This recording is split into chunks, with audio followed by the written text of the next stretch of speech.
10 p.m. They had to be in beds, and it was complete darkness. And when they stayed in their dorms, they actually locked them with chains, literal chains. Okay, guys, it is my podcast. That's fine with me. Today is going to be the part 2 of trip to China.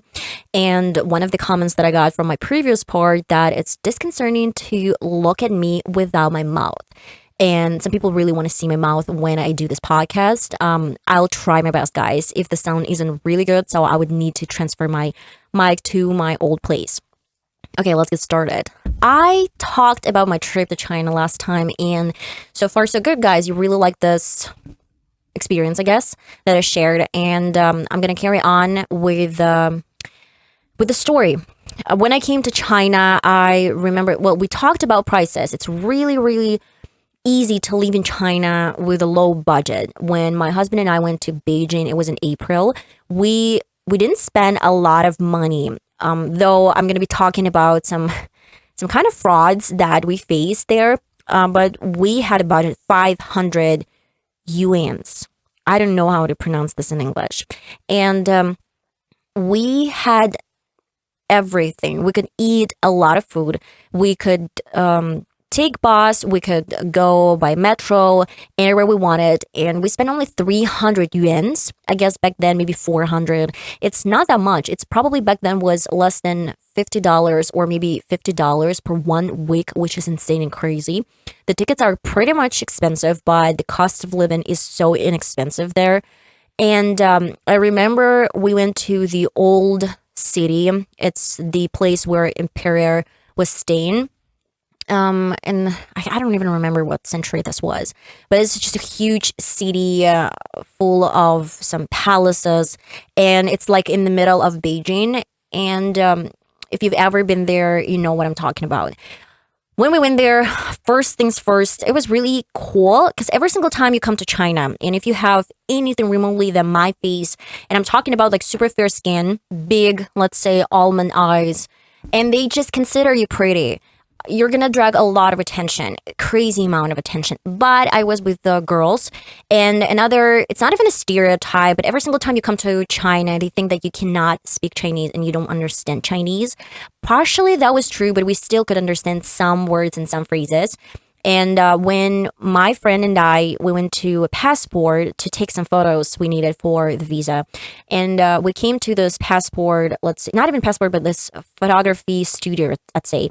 The guys, they said like 不漂亮. 不漂亮 means not pretty. And these guys, they talked about my group mate. And when they consider you pretty, they say 漂亮,漂亮,非常漂亮. And it's like really pretty. I can tell you that I was considered pretty. And I'm not saying this to brag or something like this. I'm saying that not every single European, I mean with like European eyes and skin, I'd say, are considered to be pretty. There's still some certain standards, I'd say. And I got a lot of compliments. Of course, I really liked it. But at the same time, I was frustrated at some point where I went to some local shops and markets and anywhere else I was facing the problem with the photos. People literally took photos of me and they took photos with me. And it was a little bit disturbing when I was shopping, taking some groceries, and I literally saw people hiding their cameras under their jackets or in the pockets, and they were taking photos of me. When I was standing in the lines, when I was choosing from some vegetables, and a lot of them were just coming towards me and sort of approaching me, not in a sexual way, nothing like this, but just asking me, like, where are you from? What are you doing here? And something like this. And it's really interesting how there's like no actual line. Some Chinese, they think you can't speak Chinese at all. And some Chinese think that you do. And when you're in the bus, I had this really old woman and she started talking to me in Chinese. And honestly, that was like my second month in China, and I could barely speak Chinese, barely understand some basic things. And when I talked to her, she was asking something that I couldn't understand. It was difficult, and it was really hard for me to answer, but she carried on with asking me different sort of questions. Still, you could keep up some conversation in a weird way with gestures and, just maybe showing some photos and pictures. It's kind of okay to do that, but it's still kind of weird at the same time. It's really uncomfortable, and you literally feel like a celebrity. I realized that I don't really want to be famous, extra famous in China. It's just so hard. Another cool example, we went to this temple, Sky Temple. I don't know the real name. And when we were standing outside, it wasn't really far from the temple. My husband, he was smoking. Back then, he was smoking. And a Chinese girl, she came over us and she started asking me about how to get to this place. And I remember looking around, there were so many Chinese there, but she came over and asked me in Chinese how to get there. I was like, okay, so it's weird. Why wouldn't you ask some roadmap or something like this from someone who can speak Chinese? And you ask me.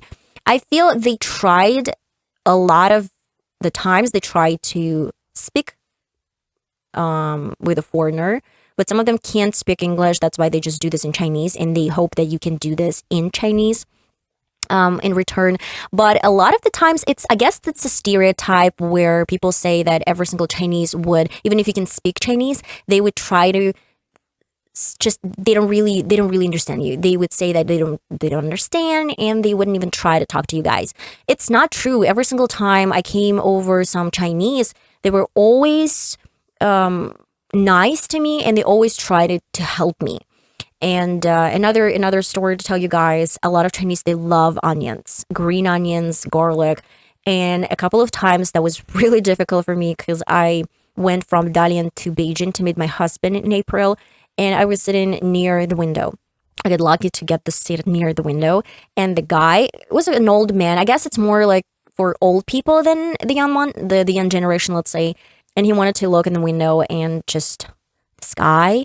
And he had the worst garlic breath, and he was literally looking like that. His face was near my nose, and it was really hard and difficult to tell him that, like, I'm sorry, it's really hard to breathe here. That was a nightmare. And another example, when we went to Beijing, when we were in Beijing, I asked how to get to a hotel or something like this, and this woman, she had an onion breath or garlic breath. I felt it was green onions. And when she was talking to me, I was like, thank you. I'm like, 谢谢, and just walked away.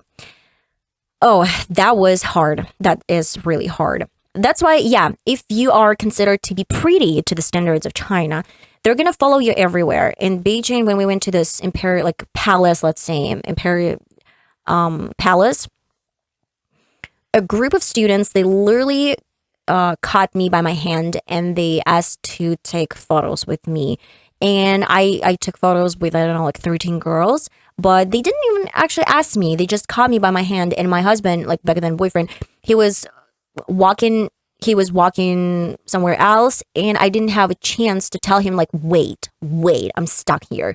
And then he turned around, he started looking for me, and he found out that I was surrounded in a group of girls, some teenage girls, and they were from school. They wore this. I don't understand why China has this uniform where in schools they wear some joggings. I don't know why, but it is what it is. Yeah. Another example of being a little bit rude and mean, I'd say. It's just my personal way of seeing things, and probably a lot of famous people are that angry when people take photos with them. It's just because it's constantly, like, everywhere you go, you see people taking photos of you. It's just like you're some sort of criminal, and everyone is looking at you and just and looking over your shoulder, and maybe even hiding to take photos with you or of you. Another really great example, when we went to Beijing, I had this situation where my husband and I, we were talking, we had a difficult conversation because I was missing my parents, my friends, of course, and I put on my glasses because I didn't want people to see that I was crying. It wasn't just like crying. It was a few tears running down my cheeks. And we talked, and of course I didn't really want him to leave me there because I was missing everyone badly. And out of nowhere, literally guys, out of nowhere, I was sitting on the bench. My husband was smoking not really far from me. And some very old woman, she just grabbed me by my shoulders and she started taking photos with me while I was crying. She didn't see that I had tears because I had my glasses on, but there were like three women, I guess old women, Chinese, and they were taking photos with me like a monkey. Honestly, even monkey get paid for that, but I didn't. I was sitting on the bench, and they didn't ask for permission. They didn't ask me if I was okay with that. I was down to that, and one by one, they were sitting right beside me, hugging me, literally hugging me, and taking photos with me. That was crazy. I didn't even know what to say. I was stunned, and that was weird, I guess. It's still weird, but it's not weird for China. I remember it's cool for Chinese, like any sort of Chinese, to have a friend, sort of foreigner friend, and especially if this friend is considered to be pretty. And I remember they don't really want to take photos with you, but if they are lucky to be your friend, they're willing to pay. Honestly, they're willing to pay for your breakfast or dinners or something like this. And I had a girl, sweetest girl. We met on campus, and she just came over and asked to take photos of me. She asked if it was okay to have some sort of photo session. She was into photography, and she asked me if that was fine, and she asked for my phone number. I gave her my phone number, and she's the cutest person I know, at least from China. And I remember one time I had a session in my university. So when I had this internship, I still had to take some classes in my country online, and I had to take some exams. One of these exams was, of course, Chinese, but was some sort of superior Chinese, and it was about poetic translation, if I don't remember. And I remember that was hard. That was tough, honestly. And even staying there, it was like superior way to translate Chinese. And I asked this girl if she was okay to come over on Sunday and help me with this translation. So I translated from my language to English, and then from English, she tried to translate to Chinese, but she tried to explain why is it going to be this way or another way. So we had some sort of, we studied together, and when we talked, she ordered some breakfast. She was hungry. I had my breakfast in my dorms, and she offered me politely if I would have some breakfast with her, and she offered to pay for my breakfast. I didn't take that. I don't really think it's okay to, to get breakfast from people and just when they pay for me. It's just, I don't know, it's bizarre and weird. If it's a boyfriend, that's one thing. Like your girlfriend, that's another thing. But if it's just some person that wants to be a friend, I can't take money. No, it's weird. So yeah, we talked, we walked. It was nice. We still have each other on Instagram, and I see some of her photos from time to time. She graduated, I guess, a year or 2 years ago. She was a first-year student, by the way. Another really cool thing to tell you guys that there is a difference between foreigners and Chinese. And I'm talking basically about campus and my, let's say, dorms. We lived in a dorm with girls, and we had a room with 2 beds. I chose the one near the window, and then I immediately regretted this because when it's summer, it's so cool.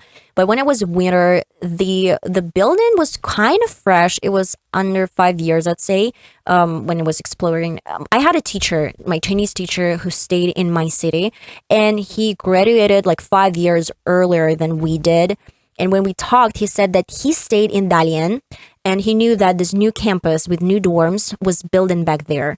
And when we came, they stayed in those buildings a couple of years. I'd say not more than 3, I guess, years, probably 3 or 4 years. And they still were building campus. So we moved actually from Dalian to a little bit different sort of village.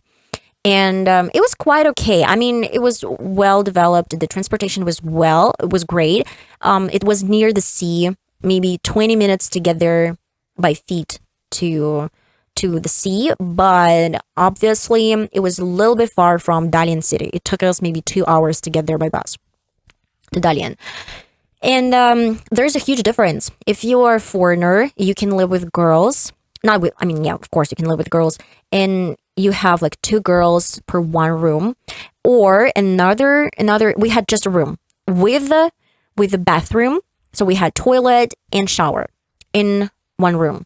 And if you are someone, like not someone, but if another dorm had sort of apartment with 3 bedrooms and 1 kitchen, sort of even living room, I guess, living room and 3 rooms. And they all lived in apartments, 6 people in one apartment. So 2 girls in one room or 2 guys in one room. And they had three-room apartment with one, if I'm mistaken, toilet and with 1 shower. Yeah, quite busy in the morning. And of course, the problem with my dorm was that I stayed near the window, and when it was winter, I had the worst colds because it was super windy, and these dorms, the windows were drafty, and I had problems through this whole season with coughing. My ear had the worst pain. I literally slept in my pants in some sort of scarf, in a warm scarf, I'd say, not just some random like silky scarf. No, full wool scarf on top of my head, and the sweater on top. Underneath my sweater, I had some t-shirts, and I had socks, not just some regular socks, but warm socks. And then on top, I had my blanket. It was really cold. And I remember this time when some random women, they came over and asked like how we were staying. Was everything okay? And I said, yeah, it's really cold. It's like super cold here.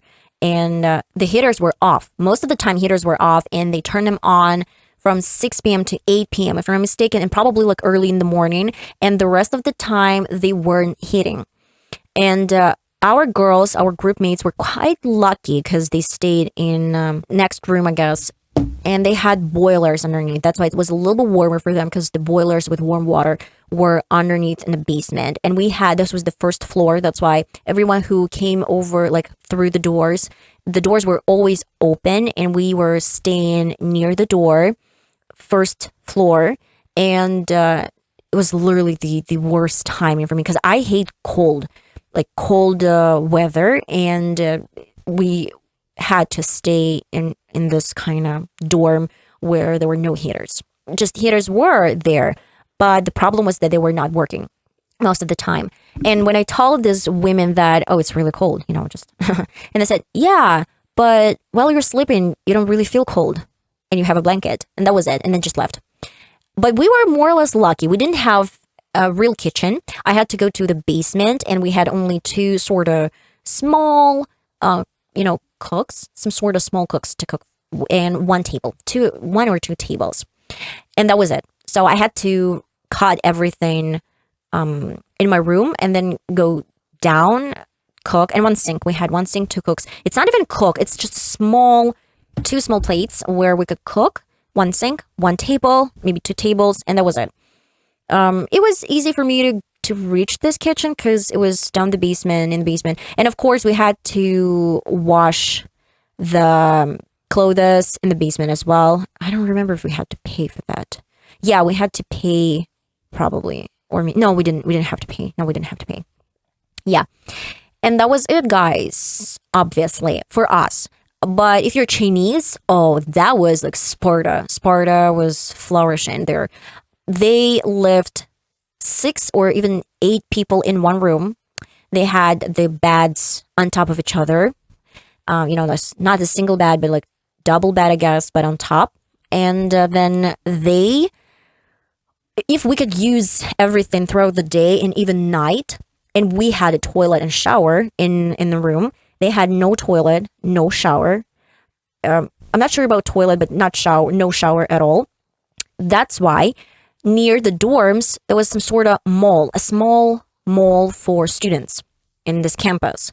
And these showers were for Chinese. So if they really wanted to take a shower, they had to go to the small mall, and take a shower. And I know that sometimes Chinese, if they were sort of rich, not rich, but if they could afford us, they paid to live in a for foreigners, like in a campus for foreigners. Because, yeah, it was really tough. A lot of the Chinese during winter time, they had to go and they get in the line, and it was freezing cold to wait for the line. That's why they brought their stuff with some shampoos, all of this. And they put this in the line of this tools, let's say. Not even tools, but like of this sort of shampoos. And every 30 minutes, they would come back to this line and just move their possessions, let's say, and move this. And when they got the turn, they had to come back to this sort of mall, take a shower, and then with wet hair, go back to their dorms. When it was like past 10 p.m., they had to be all in their dorms because the lights switched off everywhere. It was completely shut down, and you couldn't see anything. So at 10 p.m., they had to be in beds, and it was complete darkness. And when they stayed in their dorms, they actually locked them with chains, literal chains. So the doors to this dorm, they were locked with chains and a real lock. In the morning, around 5, I guess, maybe 4 or 5 a.m., they unlocked the chains, they unlocked these locks, and they were free, basically. And maybe around 6 a.m., they got the electricity back. So yeah, they couldn't charge their phones, they couldn't switch on lights. It's just time to go to bed. That was it. It was really strict for them. We could do whatever we wanted, and a lot of parties were involved, and a lot of foreigners, had these type of parties. I didn't go there because, I'm not a party girl. I hate this. And especially a lot of alcohol was involved. And I know that my group mate, she went to one of these parties and from other universities, because we were surrounded with lots of campuses and lots of different universities. My university was foreign languages. From mistaken, 大连外语大学 if I'm mistaken, it's just some sort of foreign. Yeah, maybe. And the other campuses were like about some medicine. I don't remember. It's not the point. So a lot of them came to my campus, and they were in those apartments, in these parties. And my group mate went there, and she stayed. They were smoking something. It wasn't weed. I mean, it was basically a water pipe. They were smoking this water pipe, and she stayed with a guy. I guess he was from Africa. And she stayed with them in the same room, but then he blocked her when she wanted to go away. He kind of blocked the entrance or the exit, and she stayed there, and he started offering something not really good. And then she got lucky because another group mate of mine entered the room, and she kind of slipped away. Yeah, and that happened a lot. A lot of sex was involved. I guess there were drugs, but I can't tell you for sure. And a lot of these guys, they could party up until the point where it's like 4 a.m. And I know that Chinese, they weren't pleased about that. And later on, I guess in probably 4 or 5 months, they had some rules for us that you can't have parties after 10 p.m. if I'm not mistaken. So they didn't lock us, they didn't switch off lights, but it was a little bit like we had a little bit different situation. But I was happy because I was literally sleeping and in my bed, and all this noise was pathetic. And I remember another guy, I don't know what they were doing, maybe having sex or something. They were literally screaming. These guys were screaming and they were next room. I don't know. They were from Korea, if I'm mistaken, but I don't know. And they were literally screaming all the time. And then in the middle of the night, maybe 2 a.m., 3 a.m., they watched TV full volume and they were screaming. I am the person who can sleep at night with a different type of noises. But this noise literally pissed me. And I remember that I had to wake up, go there, and literally knock the door. I was so angry. And he opened the door. He looked at me and was like, huh? And I said, it's super loud. Get it down. And he was like, okay. And that was it. I wasn't bothered anymore. Probably my face showed this all. Yeah. It was really hard for Chinese. Honestly, I still have no idea how they survived this period of time. But you can see that during this time, a lot of girls and boys are experimenting. So you can see a lot of girls, like, I can't call them lesbians, but we saw a lot of sort of couples, and we were told when Chinese are like in college or some sort of university, they are experimenting a lot, and they are trying out some things, some stuff. That's why we saw them a lot. They were like walking by, and yeah, that was cool. Basically, that was it. Oh, it's okay. It's almost the end, and I haven't told you even half of the stories I have from China. Probably they're going to be part two, well, part three. But yeah, China was interesting, and it's still interesting. I was in 2018, so I guess it's shifted a lot. It's changed a lot. Basically, I watched some videos a couple of weeks ago, and I can tell it's completely different from what I saw. You can live without WeChat, or yeah, WeChat is some sort of app. It's similar to WhatsApp or some other apps, but this is the app where you can pay, you can order taxi. It's just everything. It's inclusive. And if you want to buy something, if you want to order something, do whatever you want or transfer money, this is the only app they're using. At least they used to use this app everywhere. So you need to get your card to the account, and then every single time you pay, they had no money. And my husband, he loves carrying around his cards, bank cards and some other cards. And when he came to China and he opened his wallet, and Chinese saw that he had that much cards, they were like, "Oh my God, can we just like take a look?" And he showed them, and they were surprised because Chinese, they don't really wear this around. They have only their phone. And right now, if I'm not mistaken, right now, they don't really have cash. Most of them have this QR code, and you can pay through QR codes. And basically, they're not paying with cash. They don't have cash at all. And that was a problem in 2018. That was a problem back then. Right now, they have no cash at all. And when you come to China, and they actually, if you want to travel or something like this, in the bus, we had an opportunity to pay in cash because you have some coins, and you had yuans in banknotes, and you literally have this small box, and you put the money in this box, the coins, or like you pay with the banknotes. But right now, I feel like they don't really have this anymore. I guess they're paying through WeChat, through QR codes. And when I wanted to when I wanted to go from my campus to Dalian City, and the trip was about 2 hours. There were a lot of Chinese actually traveling with me. That's why most of the time they paid. They weren't allowed to get any cash from us. But most of the time, what they did, they took some banknotes from us. They took some cash from us. For example, it was 10 or 15 yuans, maybe 20, I don't remember. And they gave it to some Chinese, and this Chinese paid for us through WeChat or QR codes. Basically, what they did, they had the payment, but it had to be without cash.